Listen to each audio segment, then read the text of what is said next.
Welcome back, everyone.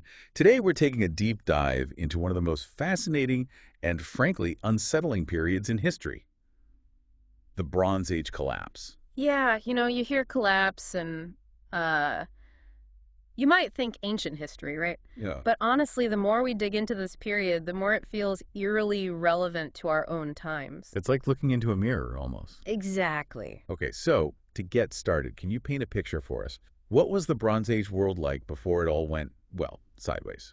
Okay, so picture this. A vibrant world buzzing with trade routes stretching from Afghanistan to Britain, all fueled by, well, the essential metal of the age, bronze. A globally interconnected world, huh? Oh, absolutely. I think bustling cities, grand empires, powerful kings and pharaohs. We're talking about the Egyptians at the height of their power with icons like King Tut. King Tut, wow. And over in what's now Greece. You had the Minoans and Mycenaeans. They were flourishing, advanced cultures in their own right. This is all around, what, 3,000 years ago? Yeah, give or take. It's hard to wrap your head around sometimes just how old some of this stuff is. But what really makes this era come alive for me is the Uluburun shipwreck. Ah, yes, the Uluburun. Discovered off the coast of Turkey, this ship is like a time capsule, perfectly preserved from, what was it, around 1300 BC? Right around there, yeah. And it's an absolute treasure trove for us archaeologists. The cargo is amazing, representing at least 7 different cultures. Copper from Cyprus, tin, maybe even from Afghanistan. I mean, that's incredible. And then even ostrich eggshells and hippopotamus ivory. Talk about exotic goods. It makes you wonder who was transporting all this and where they were going. Well, that's one of the big mysteries, right? We can make educated guesses, of course, based on what we've found, but we may never know the full story. But what we do know is that it tells a vivid story of globalization, right? From over 3,000 years ago. Oh, absolutely. I mean, you're talking about a vast network of trade and exchange. It's remarkable, really. It's like this shipwreck is a silent witness to this bustling world that existed like right before everything changed. Exactly. And to think, within a century of this ship going down, the entire Bronze Age world was spiraling into chaos. So let's talk about that chaos. What went wrong?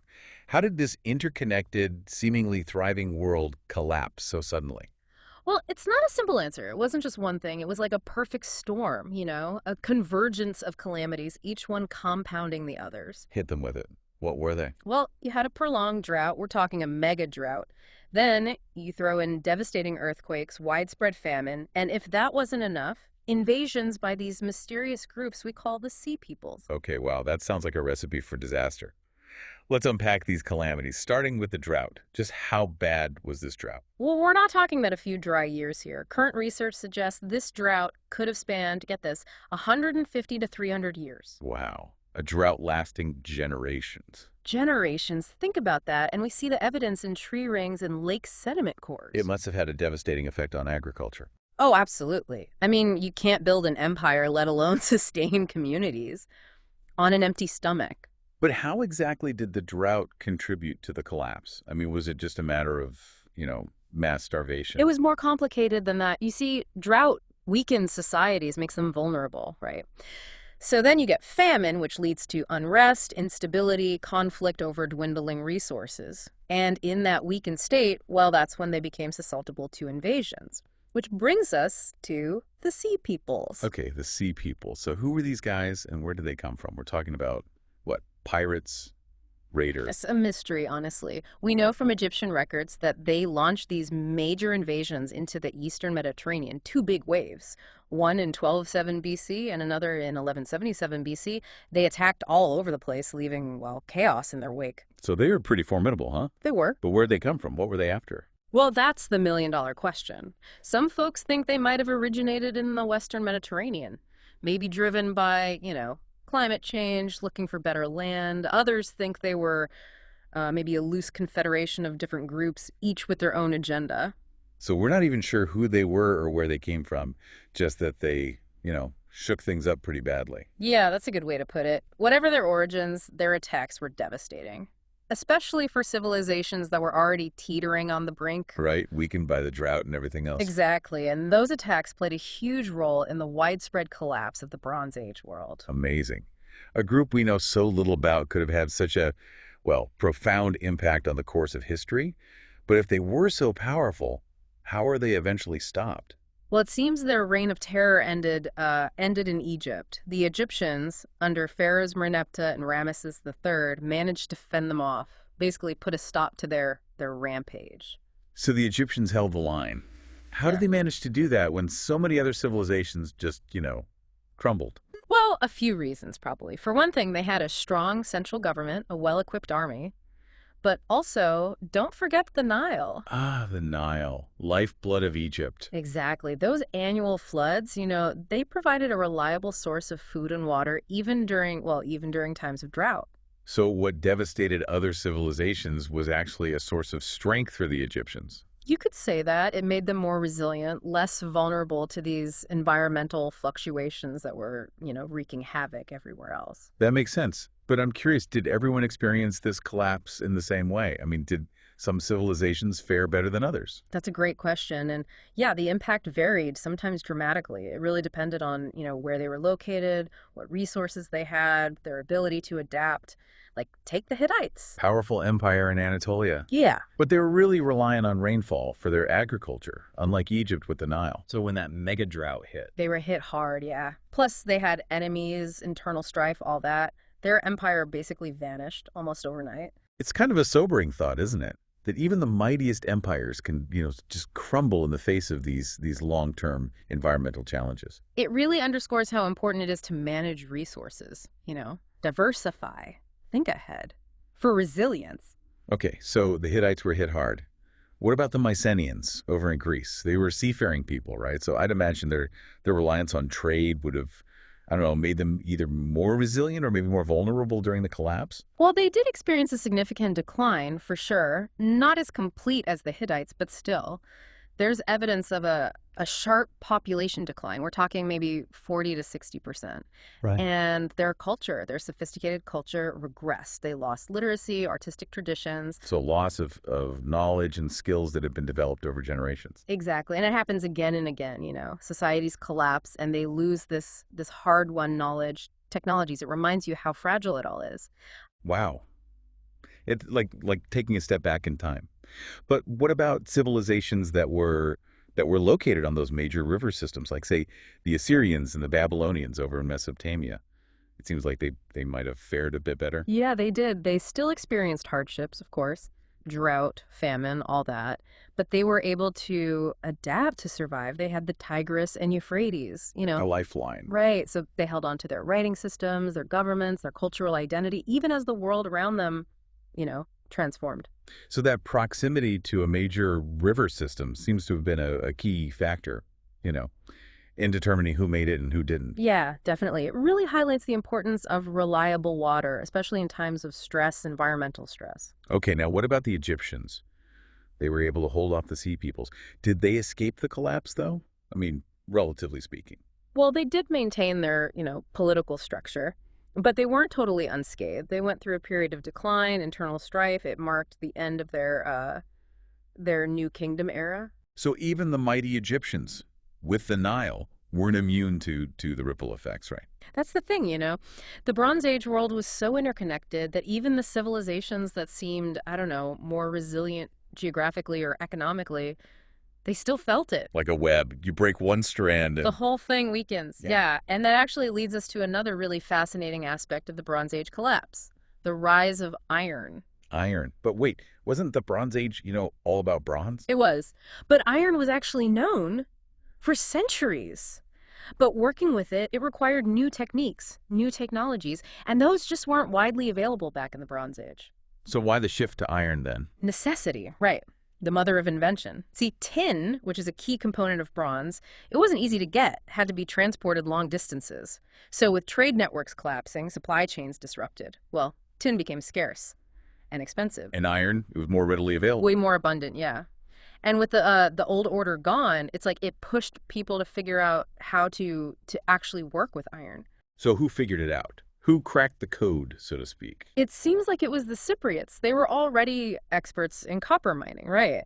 And they developed techniques to smelt iron. And what's really cool is that they shared this knowledge with others. Really? They didn't hoard it. That's pretty remarkable considering, how valuable that knowledge must have been. It is. And it really helped to usher in the Iron Age. And iron, well, It revolutionized warfare, agriculture, eventually led to the rise of new powers, new empires. So the Bronze Age collapse, as devastating as it was, it created the conditions for, innovation, for change. It's like that saying, when one door closes. Another one opens, yeah. And it's a great example of how human ingenuity, how resilience can emerge even from really challenging times. Speaking of new beginnings, the Bronze Age collapse, it also kind of set the stage for one of the most influential civilizations in history, right? Ancient Greece. Absolutely. The Mycenaean civilization collapsed, yeah, but it led to a period of rebuilding. And from that came those iconic city-states, Athens, Sparta, Delphi. It's amazing to think that the world we know today, with its emphasis on democracy, philosophy, art, it all has roots in the aftermath of the Bronze Age collapse. Right. It shows you how complex history is, how collapse and destruction, they can actually pave the way for something new, for renewal. The Bronze Age collapse, it's not just a story of decline, it's a testament to the human spirit. It's a story of interconnectedness, of collapse, and then ultimately, rebirth. But what does it mean for us? I mean, we're living in our own complex world, facing our own challenges. Can we learn anything from the mistakes of these ancient civilizations? Oh, absolutely. That's one of the most important reasons to study history, don't you think? By understanding the past, we can gain insights into the present and maybe, just maybe, get a glimpse of what the future might hold. Okay, I'm with you. So let's talk about that.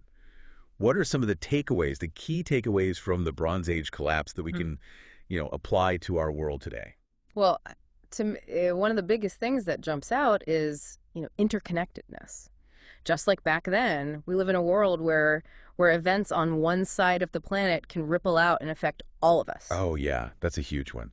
The Bronze Age collapse, it shows us how disruptions in one part of the system, whether it's, I don't know, drought, a pandemic, or a financial crisis, that can trigger these cascading effects across the whole network. A domino effect, almost. Exactly. Right. And, in our world today, with instant communication, global trade, it's like those ripple effects are magnified. Think about how quickly COVID spread, right? Yeah, and impacted, everything, economies, healthcare systems, the whole world. Right. It's a reminder that, what happens over there does affect us over here. No one's immune, really. Okay, so interconnectedness. Got it. What else? What other lessons can we take away from all this? Well, another big one is adaptability, resilience. I mean, the civilizations that survived the collapse, the Egyptians, the Mesopotamians, they were the ones who were able to change, to innovate, to find new ways to thrive when everything was, in flux. So it's not just about, being tough, weathering the storm. It's about being flexible, finding solutions, even when things are, really bad. Exactly. The rise of iron is a perfect example, right? Out of necessity, they found a new path.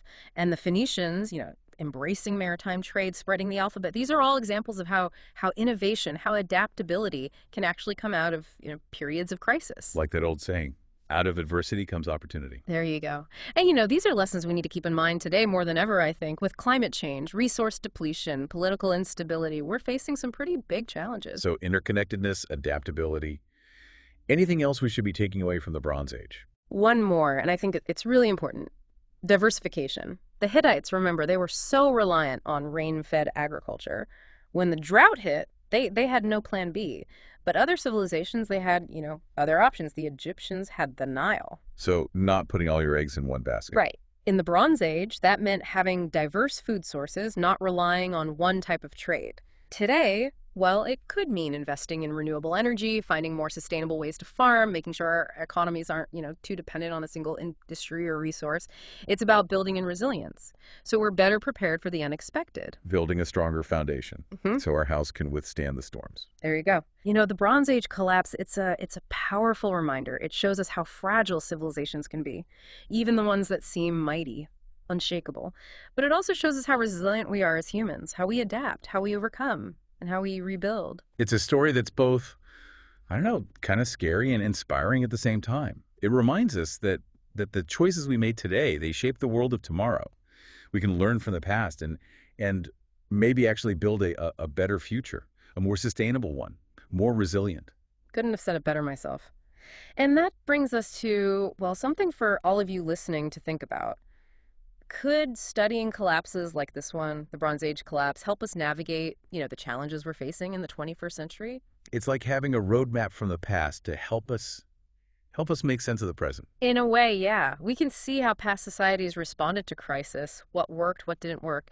And maybe that gives us some insight into, well, the pitfalls and the opportunities we're facing today. It's about recognizing patterns, understanding that everything's connected, and yeah, learning from the mistakes and the triumphs of those who came before us. Exactly. And the Bronze Age collapse, it's a gold mine of information about climate change, resource scarcity, societal instability. It really underscores the importance of being adaptable, being innovative.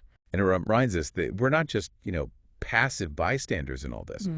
We actually have the power to shape the future if we learn from the past and take action. And who knows, maybe, just like the Bronze Age collapse led to iron, to the alphabet, to new ways of organizing ourselves, maybe the challenges we face today, they'll lead to some amazing innovations, a more sustainable future, a more resilient one. It's a thought-provoking idea, and one that, I have to say, leaves me feeling cautiously optimistic. The challenges are huge, yeah, Yeah.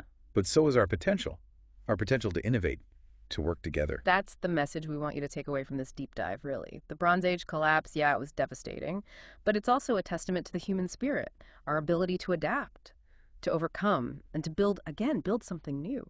So as we navigate the 21st century with all its complexities, let's remember the Bronze Age. Let's be adaptable, let's be innovative, and let's work together to create a future that those who came before us would be proud of. Well said. And if you enjoyed this deep dive, don't forget to subscribe to the deep dive for more explorations of history and what it means for us today.